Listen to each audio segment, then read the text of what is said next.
Voila. Pardon, I have a cold. Would you be so kind, Monsieur Donovan? Thank you. No, because they don't know why did he take off the lid and he's stupid! Oh. Jimmy, fetch some brandy, if you please. In the sitting room, I think. Hastings, the damp cloth.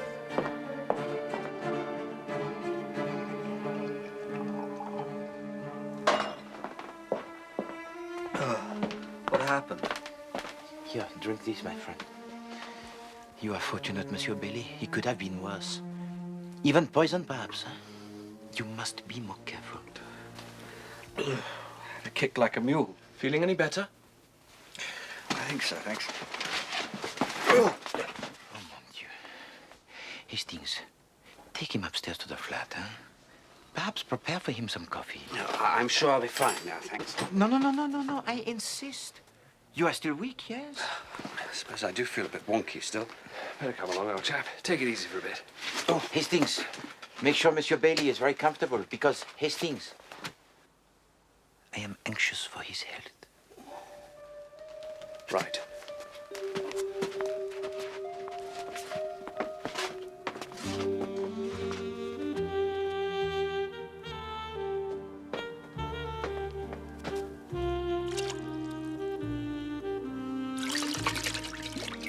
So, what now, sir? Now, Jimmy? Nothing. The case is finished. Finished? Oh, yes, my friend. I now know everything.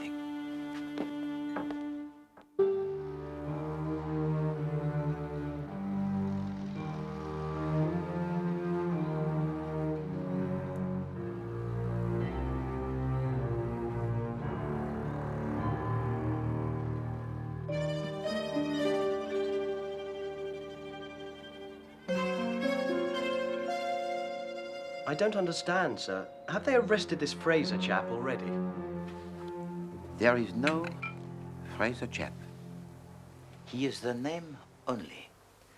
The name carefully marked on a handkerchief.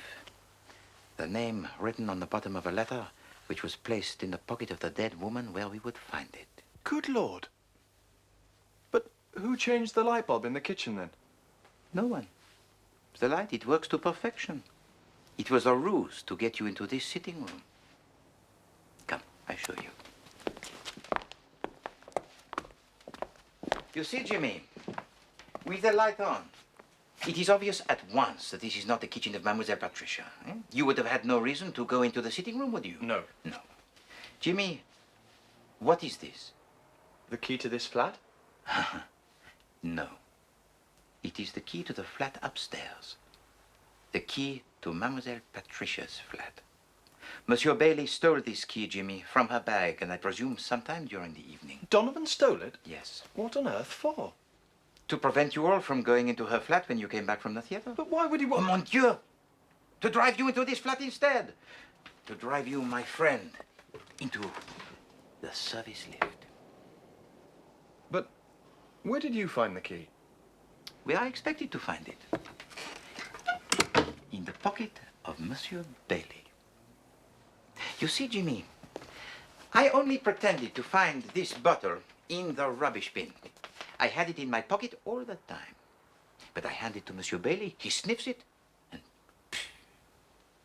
In this bottle is ethyl chloride, a most powerful instant anesthetic. So, for the few moments, Monsieur Bailey is unconscious. But it is time enough, while you are in this room, to fetch the brandy, for me to take the 2 items from Monsieur Bailey's pocket that I knew I would find there. Yes, No, patience, my friend, and you will learn everything. I ask myself, why hide the body behind the packing cases? To gain time? Yes. But for the very special reason. You see, Jimmy, earlier this evening, The murderer entered this flat in order to take something, huh? But that something was nowhere to be found. So it was necessary for him to return, but only after the last post was delivered. So he had to hide the body behind the curtain. Then Mademoiselle Trotter, the domestic, enters, sees nothing unusual, places the last post on the table, and retires to bed. And what's that letter then, sir? Oh, this letter, Jimmy. This was the second item I took from Monsieur Bailey's pocket. It was this letter that he was so desperate to find. Are you saying then that Donovan murdered Mrs. Grant? Exactly. But why? He didn't even know Mrs. Grant. Why should he want to kill her?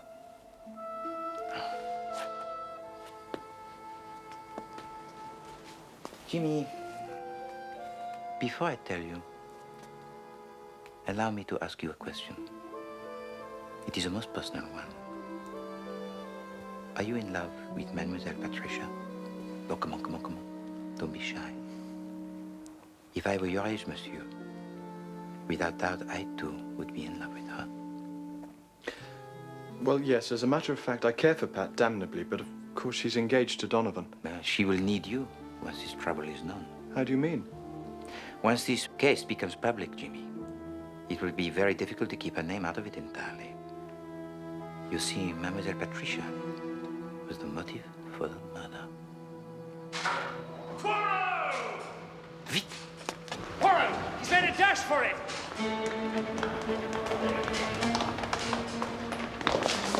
Constable, stop that man in the lift, hurry. And you, Jimmy.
Well, there's not a sign of him out there, sir. That's dashed odd. He can't have got far. Ah, your friend is not a fool, Monsieur Faulkner. He presses the button inside the lift, but does not descend himself. Voila. Quick, the basement.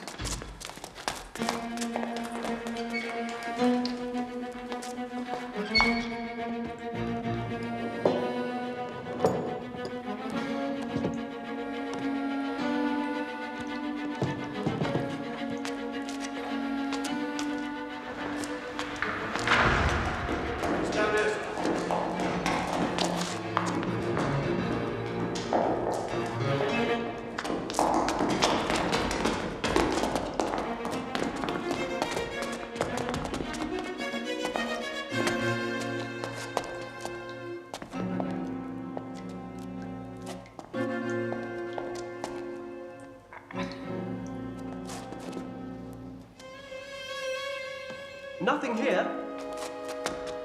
Must have been something else we heard, Monsieur Poirot. I think we'd better go back upstairs, eh?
nothing round the back, sir? Not a thing. Just disappeared. Disappeared altogether. Grown men do not vanish into thin air, my friend. Well, he did.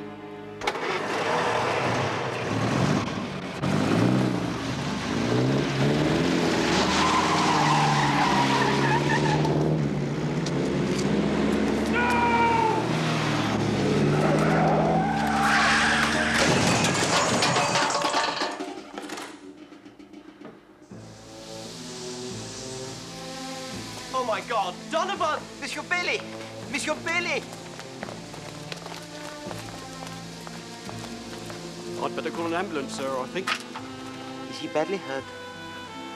Oh, my God.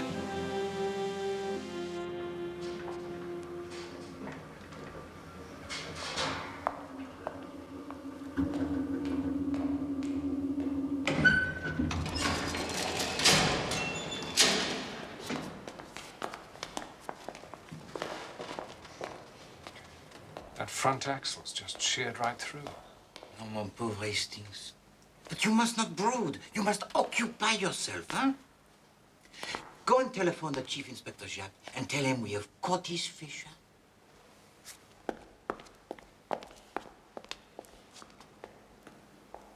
What's happened to Donovan? It'll need a whole new front end.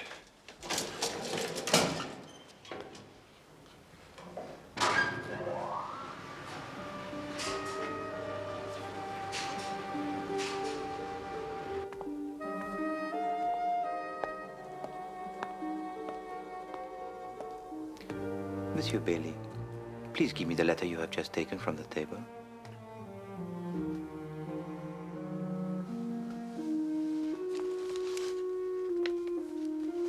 Thank you, monsieur.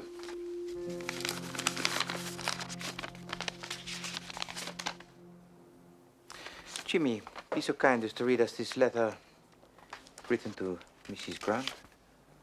Well, it looks as if it comes from a solicitor's.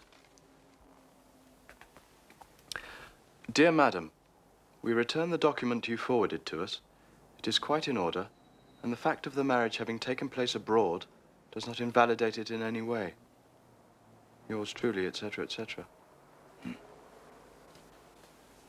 So, Jimmy, you ask why Mrs. Grant, huh? Eh bien, voilà. The marriage certificate between Donovan Grant and Ernestine Trapshaw, dated 1930. Who's Donovan Grant? He now calls himself Donovan Bailey.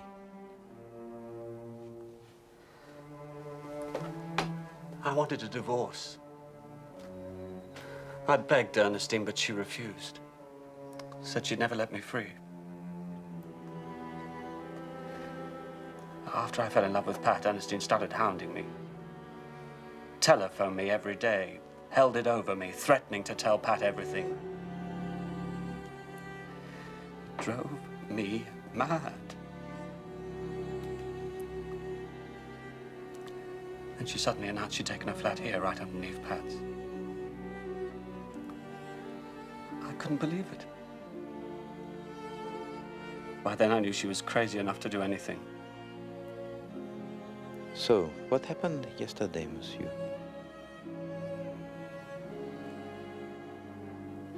Ernestine called me in the afternoon. Said she'd written to Pat to arrange to see her, to tell her the truth about us. Well, I naturally assumed the worst. I knew I had to do something once and for all. I called round to her flat around about 6. Oh, it's you. You'd better come in.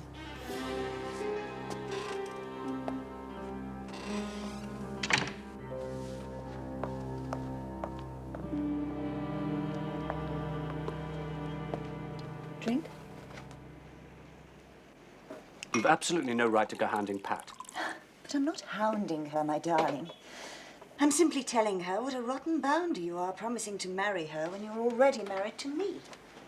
We got married in Switzerland, Ernestine, if you remember. It doesn't count under British law. So you keep telling me. But I thought I'd test your little theory. So I sent my solicitor a copy of our marriage certificate. He's telephoned me to say it's completely valid.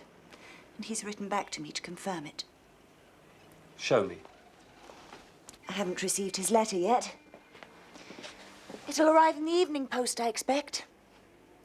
It's going to be quite a shock for poor Miss Matthews. I'm warning you, Ernestine. If you approach Pat, so help me God, I'll kill you, I swear it. Oh, Donovan.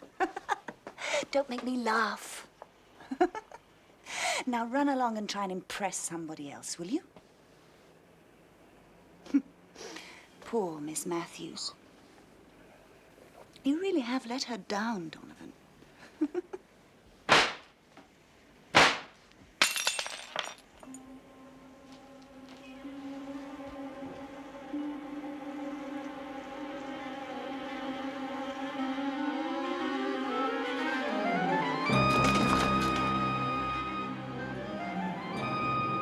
I warned her, you see. But she wouldn't listen. Afterwards, I went back home and changed for the theatre. I couldn't let her hurt Pat like that. Could I?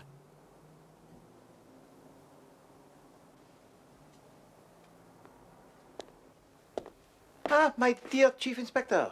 Came as fast as I could, Poirot. No, my friend. You came just in time. The case is closed.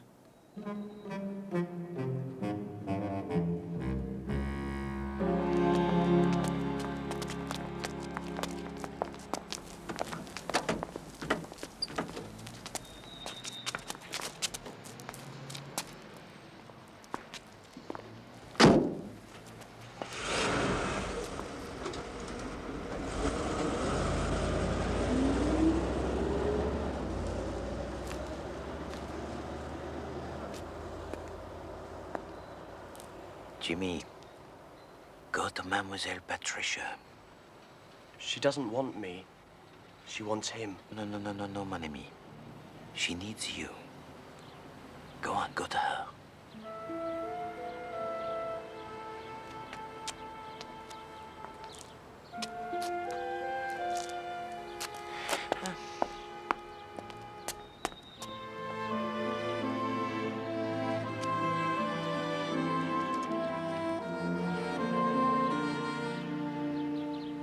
Hanging's too good for some people.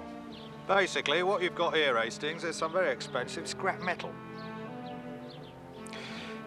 Hastings, my friend, Poirot is as magnanimous in defeat as he is modest in victory. Oh, yes.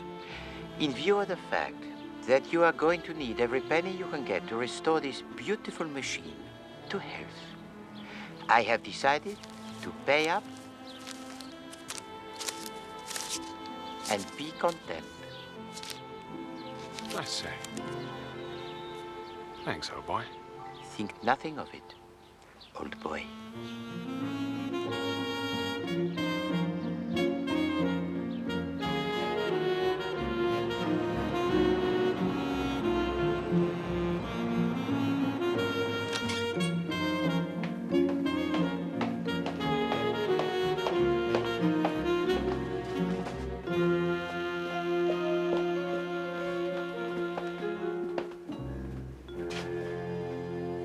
Good morning, Miss Lemon.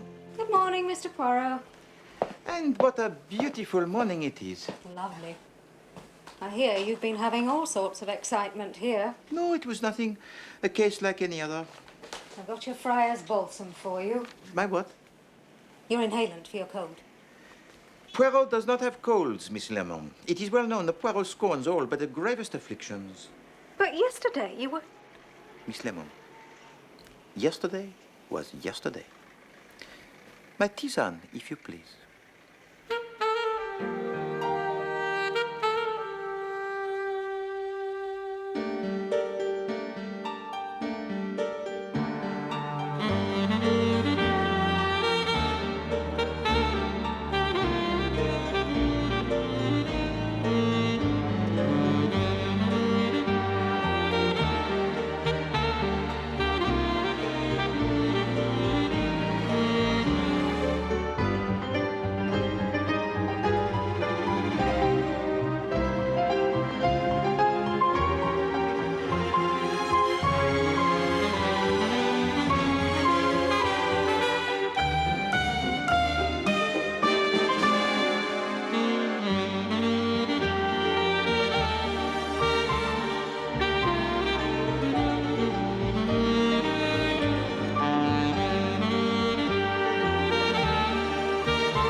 Oh, yes? And what time do we call this, then, eh?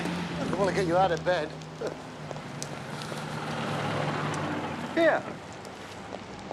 No good leaving all this stuff for 56B. They're on holiday. Well, all of them? Oh, yeah. That Captain Hastings has gone off shooting things. And the secretary's gone off to visit her sister in Folkestone. What about the French one? Somewhere foreign. Sent me a postcard with goats on it. Oh, yeah. I remember. Let's hope it keeps fine for him.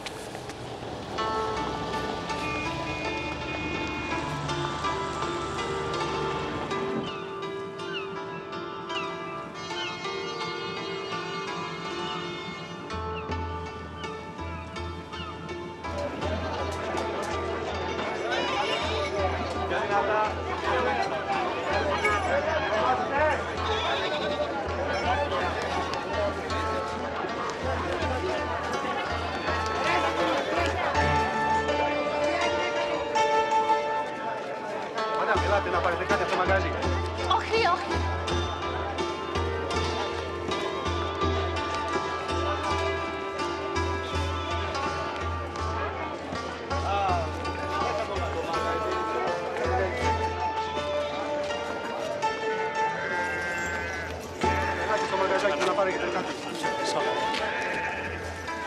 Business?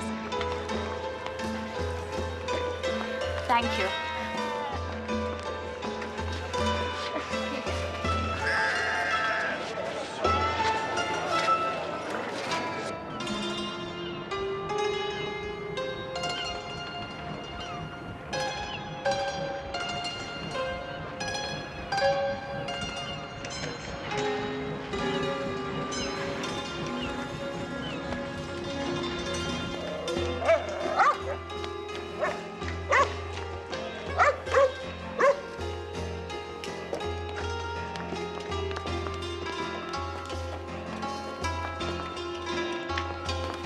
Oh, Mr. Poirot.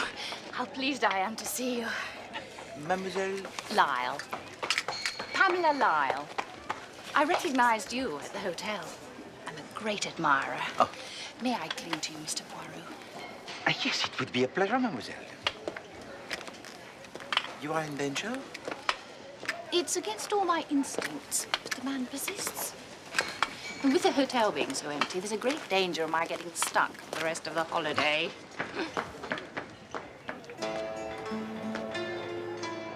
Ah, the galloping Major Buns.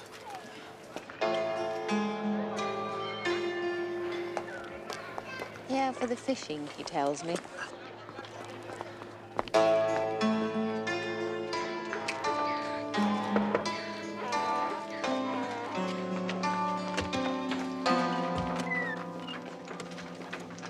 The behavior of the English abroad is something I have always found peculiar.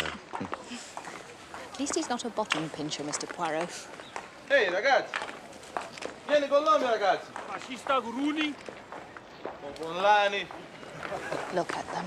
Troublemakers, always looking for a fight. Perhaps. But for me, the English is more cold-blooded. His violence is more calculated.